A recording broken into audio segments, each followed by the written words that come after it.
los llama a caminar con Él en una experiencia diaria de comunión. Pero finalmente, Dios llama a cada uno de acuerdo a los dones que recibió de Dios para diferentes tareas específicas para la edificación de la iglesia de Dios. En la lección de hoy veremos que Esdras y Nehemías fueron llamados por Dios para un trabajo específico. ¿Cuál era ese trabajo? Reconstruir lo que estaba en ruinas. Sin embargo, la reconstrucción de Jerusalén implicaba varias otras tareas. Primero, ellos debían sacar al pueblo de la cautividad y llevarlo a Jerusalén. Después, ellos tenían que reconstruir el templo y la ciudad. Al mismo tiempo, deberían concientizar al pueblo de por qué, cuál había sido la razón, por qué habían sido enviados al cautiverio. Que ellos se dieran cuenta del pecado, de su alejamiento de Dios, que se arrepintieran. Nehemías y Esdras tenían la responsabilidad de traer al pueblo de vuelta a una relación de compromiso con Dios.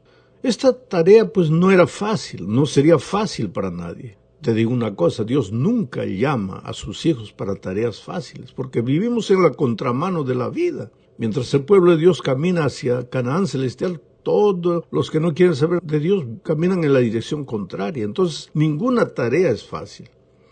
Nunca es fácil trabajar con seres humanos. Si la misión de Esdras y Nehemías hubiera sido solo reconstruir cosas, habría sido mucho más fácil. Pero reconstruir personas es una tarea de seres humanos especiales, a quienes Dios llama para esa misión especial. Dios busca hombres y mujeres capaces de reconstruir vidas, y Esdras era uno de ellos. Voy a leer Esdras 7:10. Ahí se explica la razón de por qué Dios llamó a Esdras para esta delicada misión. El texto dice: porque Esdras había preparado su corazón para inquirir la ley de Jehová y para cumplirla y para enseñar en Israel sus estatutos y decretos. La versión Reina Valera contemporánea traduce este mismo texto de la siguiente manera: y es que Esdras se había entregado de corazón al estudio de la ley del Señor y a cumplirla y enseñarla a los israelitas con todas sus normas y ordenanzas. Ahora, la parte de este texto que me impresiona es que Esdras había preparado su corazón, se había entregado de corazón, de acuerdo a las dos versiones que leí. En hebreo la expresión es lebabou, que quiere decir corazón, y hekin, una derivación de kun, que significa estar preparado. O sea, este asunto se trata de un trabajo en las profundidades del alma, estar preparado en el corazón. No es apenas un asunto de actitud exterior, de comportamiento, sino de limpieza de corazón, que se traduce o se evidencia en una actitud exterior coherente. Para entender el mensaje del texto, habría que recordar lo que David dijo en el Salmo 119, versículos 9 al 11. Dice: ¿con qué limpiará el joven su camino? Con guardar tu palabra. Con todo mi corazón te he buscado. No me dejes desviarme de tus mandamientos. En mi corazón he guardado tus dichos para no pecar contra ti. Ahora, si tomas estas ideas de David y las aplicas a la vida de Esdras, no encuentras la misma similitud. Corazón, ley, enseñanza, andar en los caminos de Dios.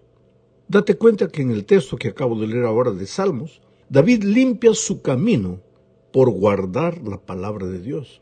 Pero buscar la palabra de Dios es buscar al Dios mismo, no desviarse de los caminos de Dios.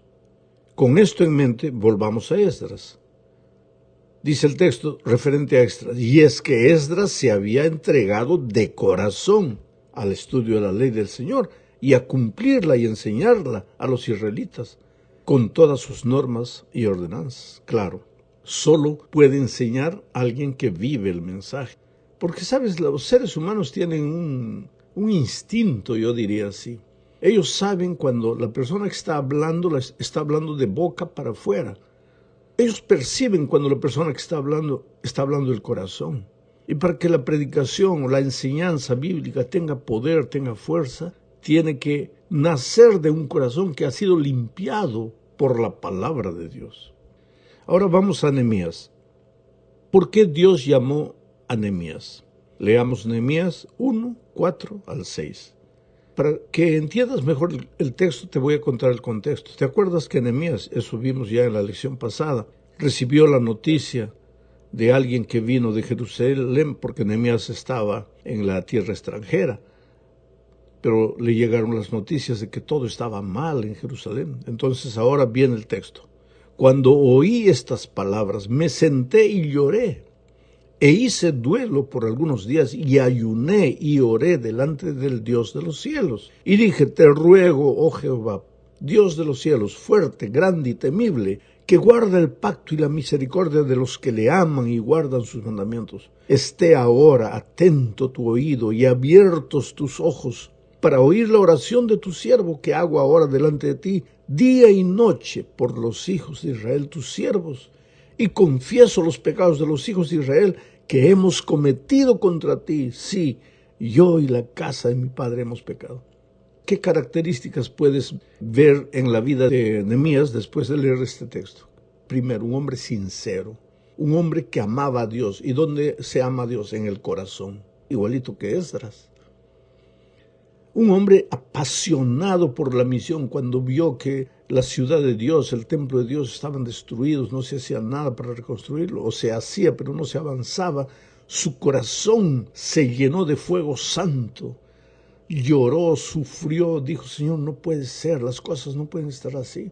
Y entonces, ¿qué hizo? Se puso a trabajar, primero a orar. A orar no solo por el pueblo pecador, sino él se incluye y dice, yo estoy aquí contigo, con el pueblo pecador, yo también soy un pecador. A veces nosotros vemos personas interesadas en reavivamiento, en reforma, pero todo lo que hacen es acusar a los otros. Nehemías no, Nehemías se incluye entre los pecadores. Él no busca reforma en los otros, él busca reforma en sí mismo. Solo después que tiene la seguridad de que Dios ha hecho maravillas en su vida, él está dispuesto a salir ahora y reconstruir la ciudad. Vamos a la segunda parte de este estudio. Hablaremos aquí de profecía. La Iglesia Adventista considera el fin de la profecía de las 2300 tardes y mañanas, o sea, de los 2300 años proféticos. Nosotros consideramos el fin de esa profecía como un punto básico en el surgimiento del remanente y el inicio del juicio investigador que tuvo ocasión el 22 de octubre de 1844. Nosotros creemos que la profecía de las 2300 tardes y mañanas termina en el año 44 y que ese día Dios pues levantó un remanente en este mundo para predicar el venidero juicio investigador que estaba comenzando. Sucede que la profecía de las 70 semanas que se le dio a Israel es el punto de partida de esta profecía de 2300 años. Cuando Daniel recibió la visión de las 2300 tardes y mañanas, quedó confuso, no la entendía y empezó a pedir la ayuda de Dios. Entonces el ángel vino y le explicó. ¿Qué le explicó? Pues eso es lo que vamos a leer ahora en Daniel 9, 24 y 25. El ángel vino y le dijo a Daniel, respecto de la profecía grande de 2300 tardes y mañanas.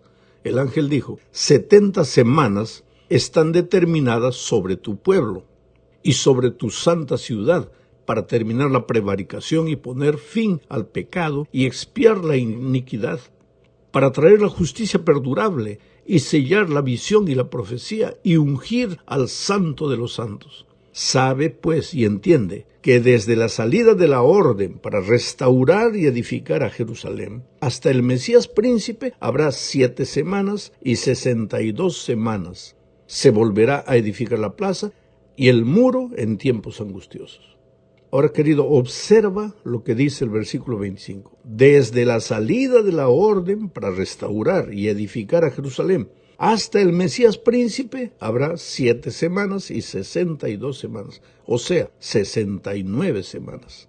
La última semana, porque son 70 semanas, la última semana de esta profecía se menciona en el versículo 27, pero voy a ver eso más adelante.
Bueno, el asunto es cuándo empezó esta profecía.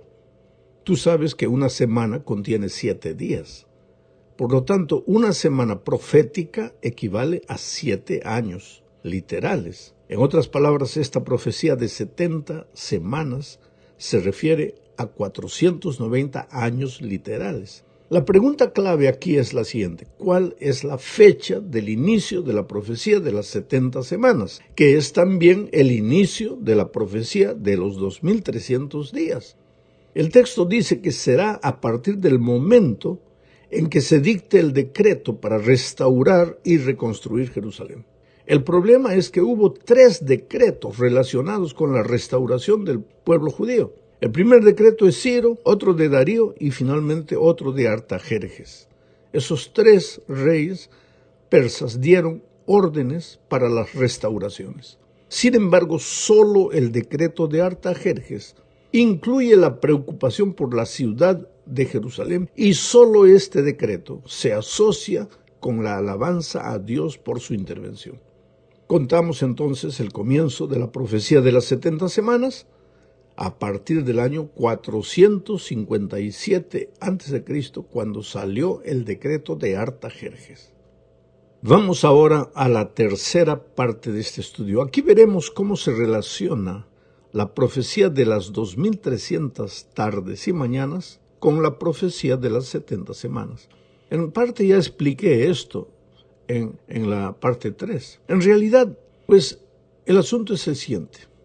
Vamos a ser más específicos. La profecía de las 2300 tardes y mañanas se le reveló a Daniel con la siguiente advertencia. Daniel 8:26 dice: la visión de las tardes y mañanas que se te han referido es verdadera, y tú guarda la visión porque es para muchos días. Se está hablando de la profecía de las 2300 tardes y mañanas. Y el profeta añade entonces en Daniel 8:27: yo, Daniel, quedé quebrantado y estuve enfermo algunos días. Estaba espantado a causa de la visión y no la entendía.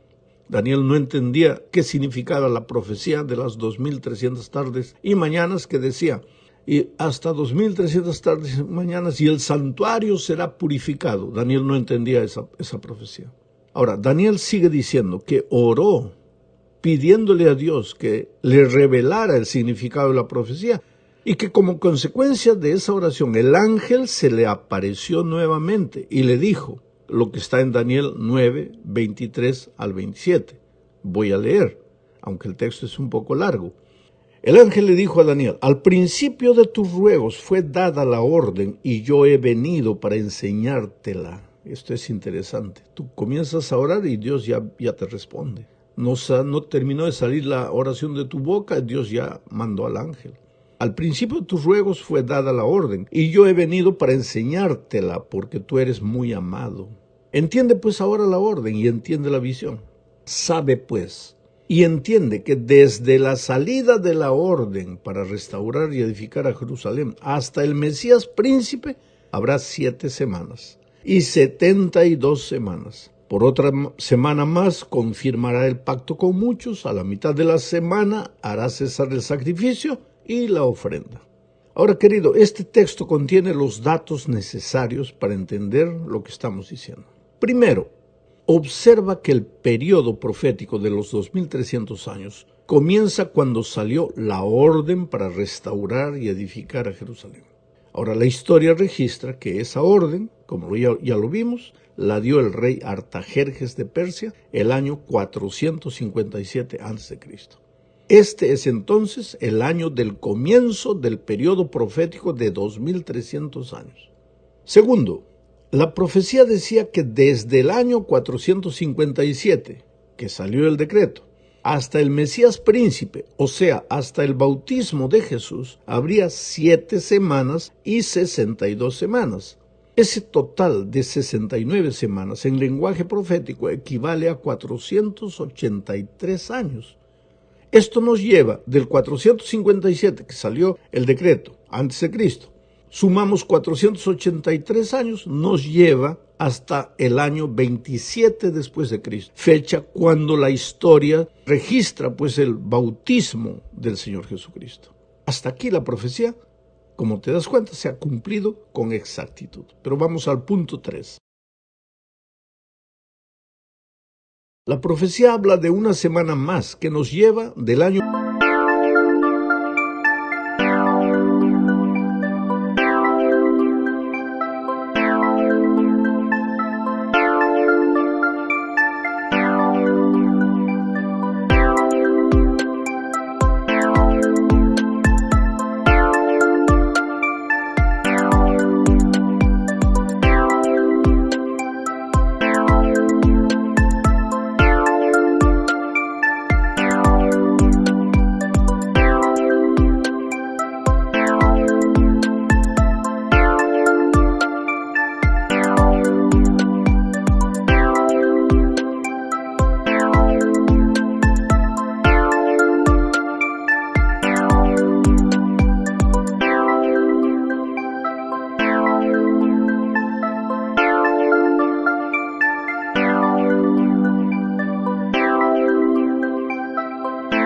año 27 hasta el año 34 después de Cristo, cuando el pueblo judío apedreó al diácono Esteban, y con eso se terminó el tiempo asignado al pueblo judío. 70 semanas están determinadas sobre tu pueblo, había dicho la profecía. O sea, esto también se cumplió con exactitud. Vamos al punto 4. La profecía afirmaba que a la mitad de esta semana, del 27 al 34, a la mitad de esta semana, o sea, el año 31 después de Cristo, hará cesar el sacrificio y la ofrenda.